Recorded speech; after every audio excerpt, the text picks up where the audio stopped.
Em Tudo é Rio, eu acabei mergulhando no rio e batendo a cabeça nas pedras. Eu avaliei Tudo é Rio no Scooby com apenas 1 estrela. E eu fiz isso não porque a escrita é ruim. Pelo contrário, a escrita desse livro é de fato viciante. Ela te leva da primeira à última página sem querer parar, de forma extremamente intensa. Uma escrita tão viciante que te faz praticamente passar desapercebido por pontos importantes da história, como, por exemplo, a forma como a autora retrata a violência contra a mulher, a violência contra a criança e também a prostituição. Foi apenas isto, a forma como a autora conduz esses assuntos, que me fez dar uma nota tão baixa para Tudo é Rio. Esse vídeo não é uma resenha normal, não, ele é um bate-papo, é uma conversa, para você que pretende ler esse livro e também para você que já leu e precisa de alguém para conversar sobre ele. Esse vídeo vai funcionar até como uma forma de desabafar a respeito de tudo que eu senti durante a leitura. Uma leitura que foi tão surpreendente que ao terminar eu me senti mal. Eu me senti mal por não ter conseguido identificar algumas coisas durante a leitura bem no iniciozinho, bem quando aquilo é apresentado para o leitor. Oi pessoal, meu nome é Daniel Dornelas e hoje nós vamos conversar sobre Tudo é Rio, da escritora mineira Carla Madeira. Tudo é Rio foi a leitura de janeiro do meu clube do livro, foi uma oportunidade de conversar muito com outras pessoas sobre aquilo que elas estavam sentindo e percebendo durante a leitura. Logo quando o livro começou a ser lido pelos membros do clube, eu comecei a receber mensagens de pessoas que estavam lendo o livro em uma semana, lendo o livro em uma madrugada, e isso me assustou um pouco, mas ao mesmo tempo foi muito bom, porque eu fiquei super feliz de ver que o livro que eu tinha levado para os leitores, fui eu que propus para votação, estivesse agradando tanto, fosse um livro tão viciante. Mas aí eu comecei a leitura e à medida que eu fui lendo, eu fui conversando com as pessoas que já tinham terminado e fui percebendo coisas extremamente problemáticas. Então nesse vídeo eu vou levantar alguns pontos que me incomodaram na leitura, vou fazer algumas reflexões, vou fazer também alertas de gatilhos e coisas que podem vir a te incomodar também na leitura. Caso você esteja se perguntando, sim, esse vídeo vai ter spoilers, eu não vou conseguir falar tudo que eu preciso desse livro sem entregar alguns detalhes que são importantes para a história. Mas se eu posso ser sincero, eu te recomendaria assistir mesmo assim. Porque se for do seu interesse de fato ler esse livro, não vão ser esses detalhes que vão te incomodar. Antes de tudo, eu já quero te agradecer por ter escolhido o meu vídeo, então se inscreve aqui no canal, curte esse vídeo para me ajudar a continuar falando sobre livros. E se você puder apoiar financeiramente o meu trabalho, tem uma campanha lá no Catarse para isso. E lá você também pode participar do meu clube do livro, todos os meses nós lemos um livro juntos. E é incrível a troca de experiências, tudo aquilo que eu consigo aprender com os outros membros do clube, tudo aquilo que a gente compartilha entre nós. Os apoiadores do canal e os membros do clube têm vários outros benefícios, como participar dos melhores amigos do meu perfil do Instagram e receber até brindes físicos e participar de sorteio. Bom, dados os avisos, bora para Tudo é Rio. Quando eu descobri esse livro na internet, quando eu fui procurar para fazer indicação para o clube, eu queria encontrar alguma coisa nova, que fosse realmente de tirar o fôlego. E as resenhas que eu encontrei de Tudo é Rio, a grande maioria falavam sobre um livro poético, um livro com uma história muito bonita, um livro que tem o poder de prender o leitor da primeira à última página. E aquilo me chamou muito a atenção, eu fui atrás de mais informações, não li nem o primeiro capítulo, nem nada antes de propor para o clube, confiando tanto em resenhas e em análises de pessoas que eu já tinha lido livros indicados por elas e tudo mais. Acontece que eu me dei mal. Em Tudo é Rio, eu acabei mergulhando no rio e batendo a cabeça nas pedras. Esse livro foi escrito em 2014 pela Carla Madeira, foi publicado ali de forma independente alguns anos depois e veio a ser lançado em 2021 pela editora Record, porque ele foi fazendo sucesso no boca a boca, foi atingindo mais pessoas, foi recomendado por programas de TV e tudo mais, e eu assisti até uma vez uma apresentadora da TV Globo falando que era um livro sobre perdão. Guarda essa informação, porque ela vai ser importante para algo que a gente vai comentar daqui a pouco. A Carla criou então uma história que não tem nem cidade nem tempo definidos. Ela pode estar acontecendo hoje, ela pode ter acontecido alguns anos atrás ou quem sabe no século passado. A gente não tem ali elementos que nos fazem confirmar se ela é uma história presente, se é uma história do passado ou não. Tecnicamente, essa ausência de descrição de cidade e tempo não faça tanta falta. Você não vai perder muita coisa da história por não saber onde ela se passa.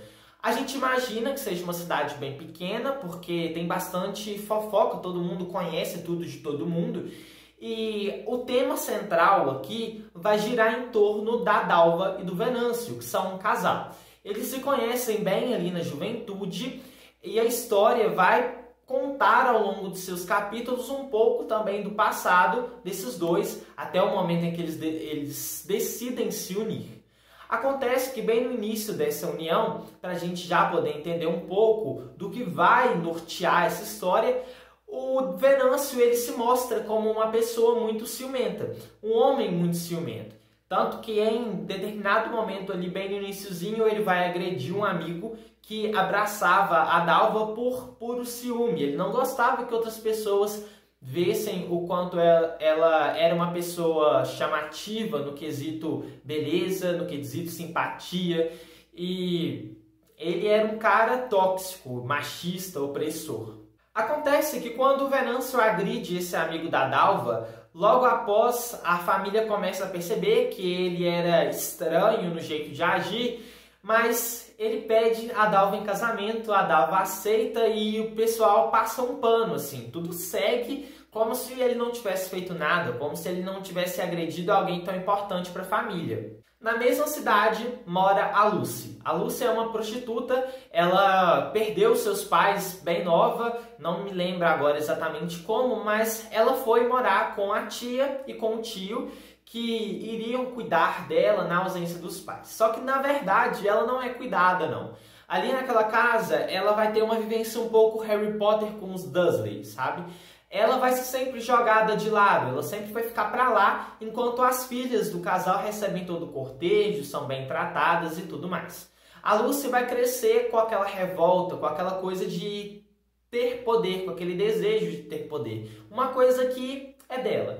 E em algum momento da história, quando ela vai desenvolvendo o seu corpo, quando ela chega na puberdade, ela começa a lidar com os olhares do tio. Ela percebe que o tio tem um certo interesse nela. E a gente está falando aqui de uma adolescente.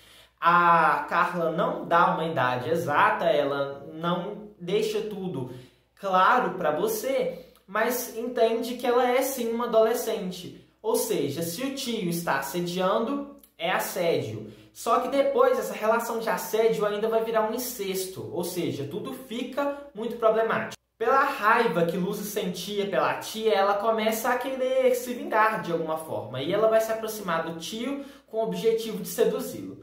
O tio, que já estava extremamente tentado a fazer algo com a garota, vai cair naquele jogo ou se entregar, porque ele realmente já queria, né? Enfim. E a história vai seguir dessa forma. Até o dia em que a tia pega a sobrinha e o marido juntos e bota a menina para fora. Foi o próprio tio que disse para Lucy que ela tinha algo diferente, que poderia ganhar muito poder com o seu corpo ou com o seu jeito de ser. Foi assim que ela decidiu começar a se prostituir e tudo mais. Isso já começa a acontecer dentro da casa dos tios, mas depois que ela é expulsa, ela vai embora então para um prostíbulo da cidade. E lá ela vai ter um certo monopólio, porque todos os homens querem a Lucy. Todos eles, todo mundo da cidade quer estar com ela na cama. Menos um, que é o Venâncio. Aquele lá que eu contei no início, que era casado com a Dalva, aquele que era agressivo. Só que o Venâncio não quer ficar com a Lucy. Algo impede o Venâncio de ficar com ela. Ele não quer de nenhuma forma estar ali com aquela mulher. Você deve estar pensando, é porque ele ama a Dalva. Não. Ele não ama a Dalva. Ele não fica com ela, mas fica com todas as outras mulheres daquele prostíbulo. Acontece que Venâncio cometeu um crime. Dalva é amargurada com ele. E esse clima de mistério vai rondar toda a história. Só que, lembra que eu falei que as pessoas dizem que Todavia é um livro sobre perdão? Eu preciso te dizer que o crime que o Venâncio cometeu foi matar o próprio filho, foi agredir a sua esposa, foi arrancar o filho dos braços da esposa enquanto amamentava e arremessá-lo em uma parede. Esse foi o crime que Venâncio cometeu. Olha só esse trecho. Naquele dia, Venâncio podia ter saído. Já estava lá fora no portão, quando pôs sentido na bexiga cheia e pesada, voltou para mijar. Nos últimos anos, a lembrança desse segundo, o preciso momento em que decidiu voltar, provocava nele uma aflição em alívio. O filho tinha nascido de manhã. Quando ele entrou no quarto, Dalva oferecia o bico do peito para o menino. Os olhos de Venâncio pararam ali. Sentiu uma dor de infidelidade, traição. A nuca esquentou num quase desmaio. Ela punha na boca do menino o bico do seio que era dele. O bico acordado e nu. Estava lá, entumecido, pronto, sem que ele o tivesse excitado. A boca do neném buscava ansiosa o peito farto e tímido, querendo sugar, engolir, e ainda tão sem saber. O mamilo se dobrava, passando na boquinha pequena, querendo ser pego por ela. Dalva se entregava a uma emoção única, da mais comovente ternura. O momento dela e do filho cegou Venâncio de uma forma absurda, de uma absurda loucura. Ele arrancou o menino dos braços dela e jogou longe. Bateu em Dalva, bateu, espancou. E aí? Isso aqui é um livro sobre perdão? É um livro sobre perdão porque após isso tudo acontecer e com o desenrolar da história, a gente tem um final feliz? Um final de conto de fadas? É um livro sobre perdão? De forma bem direta. O cara agrediu a esposa, ele matou o próprio filho, ele, em algum momento da história, vai se envolver com a Lucy pensando que era ela a Dalva, ou seja, ele se deita com uma pensando que era a outra. A Lucy engravida, ele vai agredi-la grávida. Logo após essa agressão, ela terá um filho. Esse filho será entregue a Dalva, que passará então a cuidar do filho de Venâncio e de Lucy como se fosse seu. Após aquela agressão, aquele crime que o Venâncio cometeu, a Dalva nunca mais conversou com ele. Eles dormiam em quartos separados, ela não se comunicava com ele, era como se o gelo que ela dava nele dentro de casa fosse a punição. É isso que a história nos faz acreditar, porque a Dalva não denuncia, não tem uma denúncia formal. Ela não vai a uma delegacia para denunciar o marido. Ela não vai falar disso com ninguém, praticamente. Quando o filho, que era da Lucy e do Venâncio, é entregue para a Dalva, e a Dalva mostra ali que ela está disposta a cuidar, que ela vai ser uma mãe para esse garoto, você pensa, ela ficou sem um filho, agora ela ganhou outro. Então é uma forma da autora recompensar isso aqui dentro da história. Só que não. O que vai acontecer é que o menino vai ficar dentro de casa, a Dalva vai cuidar dele, vai começar a ver que o Venâncio começa a se aproximar da criança, vai começar fazendo um bercinho, vai querer pegar a criança no colo. Ele rejeitava a Lucy. Ele não queria o filho sendo da Lucy, mas o filho sendo da Dalva, ele queria. Se o filho fosse da Dalva, se a Dalva cuidasse do garoto, ele queria estar por perto. E aí a Dalva vai vendo aquilo ali e vai começando a esquecer a porta aberta para deixar o Venâncio entrar dentro do quarto para ver a criança. A Dalva vai deixar ele se aproximar de novo. E quando ela percebe que o Venâncio parece ser um homem curado, um homem bom, ela sai de casa, ela deixa o filho da Lucy no puteiro com a mãe e vai para um outro lugar que ela aparentemente visitava todos os dias. Esse outro lugar é a casa de uma mulher com quem Venâncio deixou o corpo do filho para ser enterrado. Aquele filho que ele matou. Acontece que o filho não estava completamente morto. A mulher conseguiu fazer algumas coisas para cuidar. A Dalva foi avisada, mas com medo que o marido agredisse o filho novamente, ela o deixou a cuidados de outras pessoas, de outra pessoa no caso, a única pessoa que ela contou o que tinha acontecido. não fez nenhuma denúncia, continuou morando com o agressor.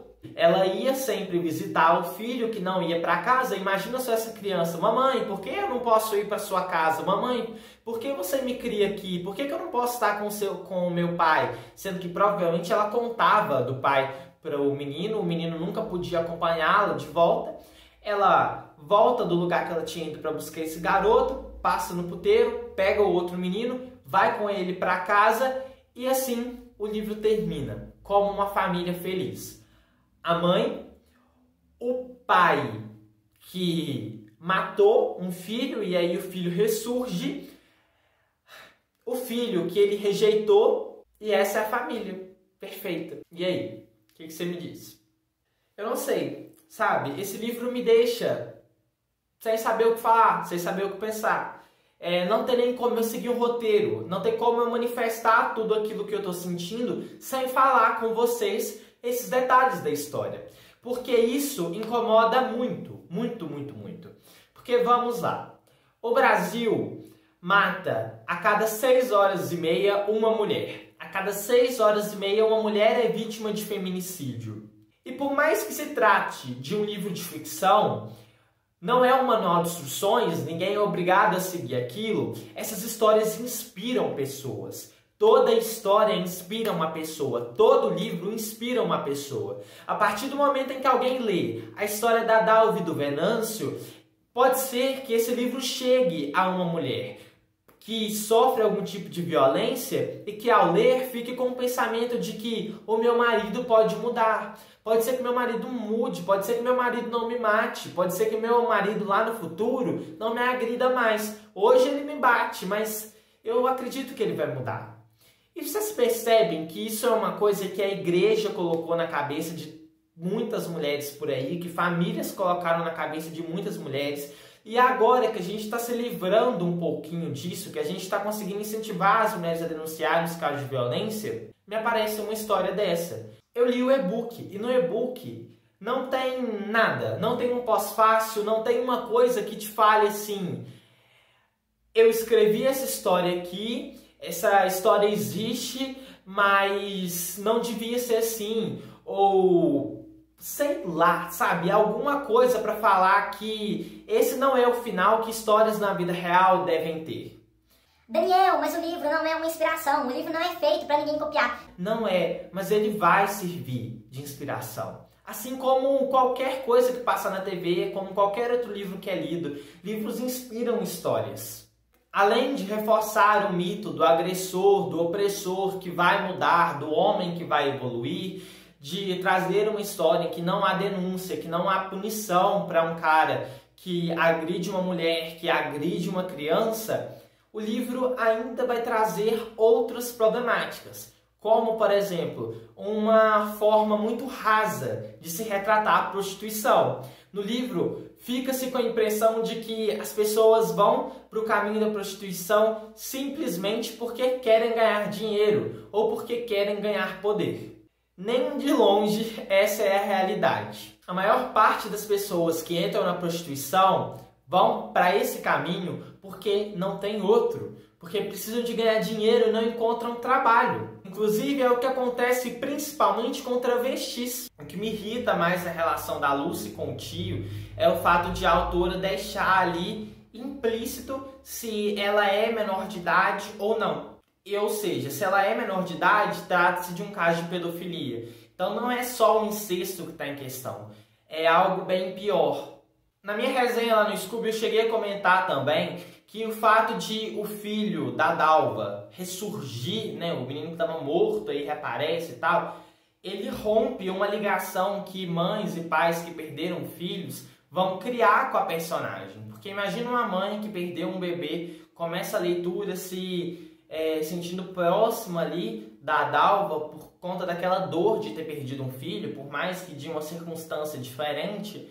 E essa dor não é narrada diretamente pela Dalva, é o narrador que vai te mostrar ali que tem um clima ruim entre os dois pelo que aconteceu. Então essa dor é o tempo todo evidente, está o tempo todo se mostrando presente na vida da Dalva. E aí o menino aparece, simplesmente aparece assim, brota. E esse laço que é criado entre a Dalva e o pai ou a mãe que perdeu uma criança, simplesmente rompido da forma mais brusca possível. Um ponto positivo de Tudo é Rio, além do fato de ter essa escrita viciante, que eu vou sempre voltar a falar, é a forma como o livro vai trazer personagens com caráteres que são geralmente apagados da nossa sociedade, sabe? Geralmente você não vai ter uma história que traga essa dúvida meio que barroca entre ser bom e ser mal, que passa ali na mente dos personagens, como vai acontecer na mente da Lucy, e isso tá ali presente. Então eu achei interessante, pelo menos no caso dessa personagem, essa construção. É verdade que os personagens são muito bem construídos, a narrativa tem uma questão de tempo que vai, que volta, muito interessante mesmo, que é realmente agradável para se ler, mas para mim o livro parou aí. É um livro que tem muito gatilho, que tem muita violência, apesar de ser escrita poética, ele pode ser sim um gatilho para as pessoas que sofreram violência física, violência psicológica, tanto para mulheres, para crianças, adolescentes. Então não é simplesmente sair recomendando como se só porque a escrita é bonita, só porque a história é viciante, ele fosse um livro para ser recebido por todo mundo, sabe? Não é. E eu não quero entrar muito no mérito de se ela deveria ter perdoado ou não. Não sou uma pessoa para julgar isso, mas não acho que cabe a nós, como leitores, divulgarmos tanto histórias como essa, que não vão ter nenhuma nota, que não vão ter nada, que de alguma forma incentive pessoas que passaram por situações semelhantes à personagem a tomar uma postura diferente. Eu realmente queria muito que esse livro tivesse outro final, que o final fosse outro. Se tivesse outro final, gente, eu garanto, seria um dos meus livros favoritos da vida. Não vou nem falar um dos meus livros favoritos do ano, da vida. Mas não deu, não tem como, não posso fazer isso. Eu espero que vocês tenham entendido que o meu objetivo aqui não era cancelar ninguém, é simplesmente comentar sobre algo que eu acho necessário sobre essa história. Se você quiser comprar um livro ou qualquer produto, pode ser uma panela, um controle remoto, lá na Amazon compra com o meu link, tá aqui na descrição. Na descrição você também encontra o link para o Catarse, que é minha página, onde você pode apoiar financeiramente o meu trabalho e ainda fazer parte do meu Clube do Livro. Com apoios a partir de R$5 você já pode me ajudar a continuar gravando, a continuar difundindo aí o amor pela literatura aqui no Brasil. A gente se vê em um próximo vídeo. Muito obrigado a todos os apoiadores que fazem esse sonho se tornar realidade. E até a próxima. Tchau!